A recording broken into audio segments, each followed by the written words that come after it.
Eu me chamo Fabrício Bittencourt e neste vídeo eu te convido para que juntos nós naveguemos sobre as diferenças entre o modelo de Estado federado e o modelo de Estado unitário.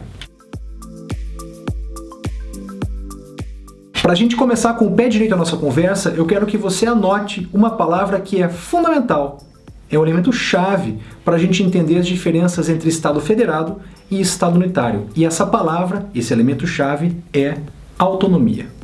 Para a gente entender bem essa questão de Estado federado e Estado unitário, o nosso ponto de partida, depois de reservada a palavra autonomia, nós vamos voltar a ela, o nosso ponto de partida é separação do poder, ou, como dizem alguns, separação dos poderes. Todos nós sabemos que o poder, há muito tempo, pelo menos nos países que têm essa tradição de índole democrática, o poder é dividido em legislativo, executivo e judiciário. Nós vamos usar justamente essa subdivisão, essa divisão do poder, para entender como que funciona agora um Estado unitário. Então, o Estado unitário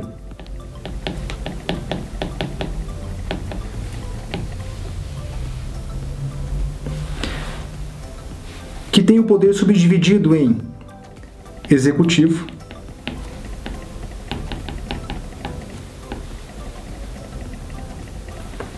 legislativo,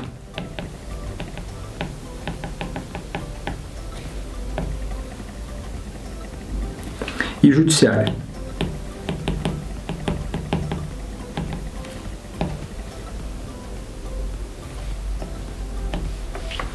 Ainda que essa subdivisão em executivo, legislativo e judiciário também esteja presente em estados federados, o aspecto primordial no que diz respeito ao poder legislativo do Estado unitário é o seguinte: não existem outras esferas legislativas além de uma autoridade, de uma entidade central, muito conhecida como parlamento, por exemplo. Então, no nosso esquema gráfico, nós vamos colocar aqui no poder legislativo, entidade central.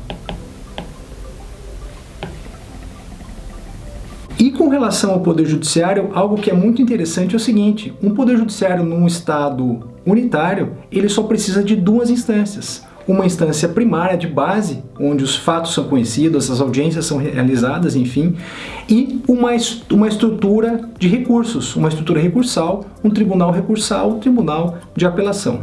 É sim possível existir uma corte constitucional, mas ela não está necessariamente atrelada a uma terceira instância. Uma corte constitucional, como todos nós sabemos, realiza controle de constitucionalidade. Então, uma das características primordiais do Estado unitário que nós podemos arrolar aqui é a seguinte: que o poder judiciário só precisa de duas instâncias, uma de base e um tribunal de apelação. Então, no poder judiciário, nós colocamos aqui duas instâncias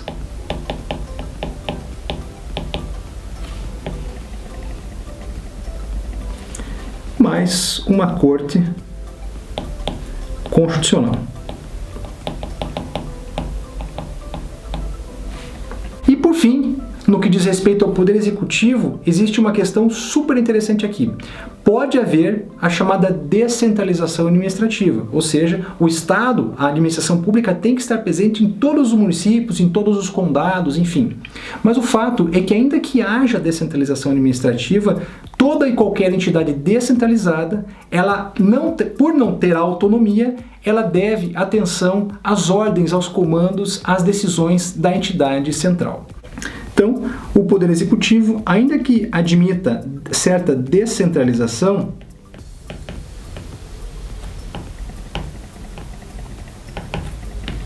essa descentralização, quando ocorre, e se ocorre, ela é despida da chamada autonomia.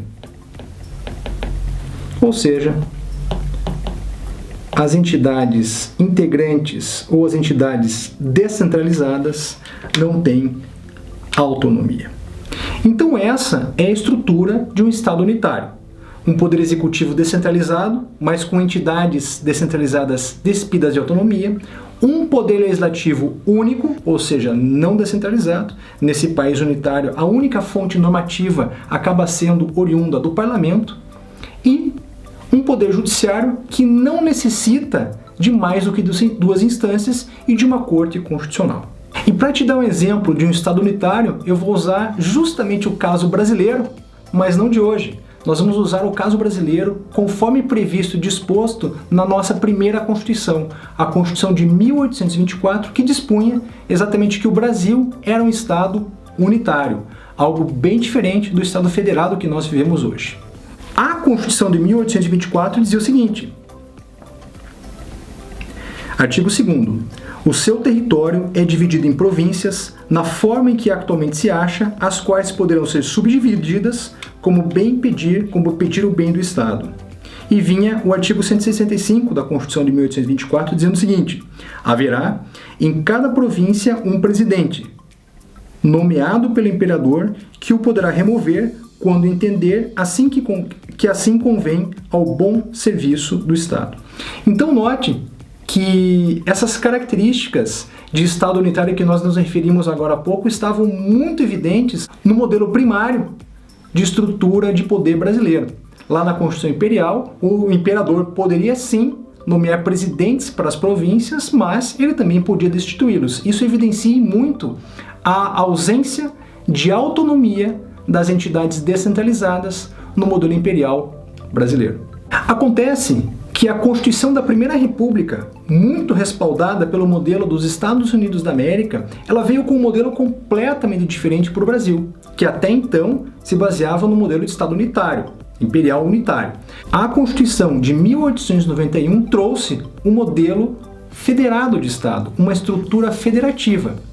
E essa estrutura estava prevista no artigo 2º da Constituição de 1891. Dizia o seguinte: cada uma das antigas províncias formará um Estado e o antigo município neutro constituirá o Distrito Federal, continuando a ser a capital da União, enquanto não se der a execução do disposto no artigo seguinte. E vinha o artigo 63.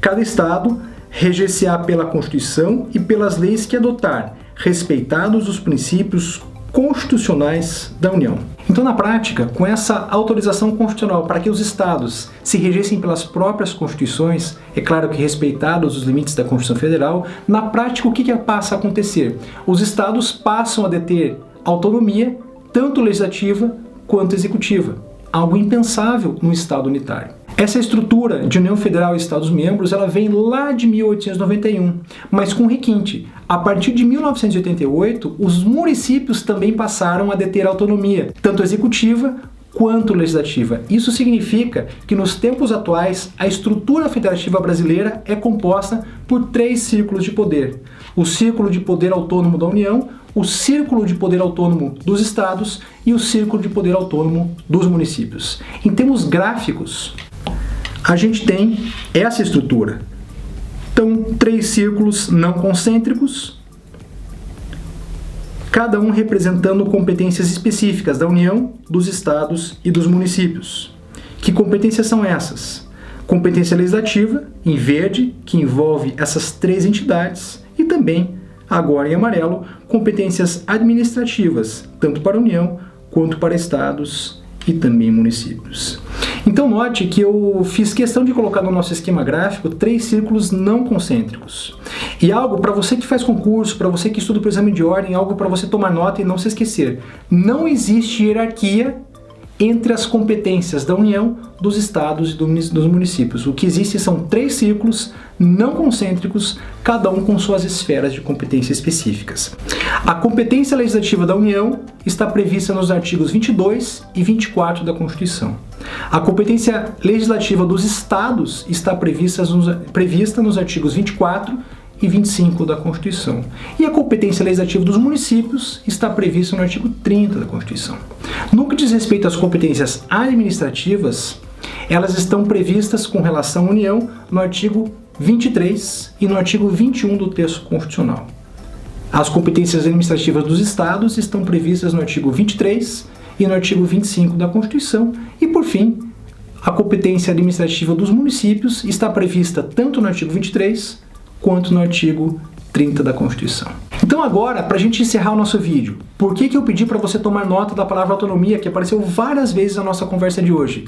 Porque a partir dela, você consegue construir todo um raciocínio para justificar as diferenças entre Estado unitário e Estado federado. Afinal de contas, no Estado unitário, autonomia é coisa rara, e no Estado federado, autonomia é a regra. Eu espero que você tenha gostado desse vídeo, eu espero que ele tenha sido instrutivo e especialmente proveitoso para você. Nos vemos em breve. Um forte abraço.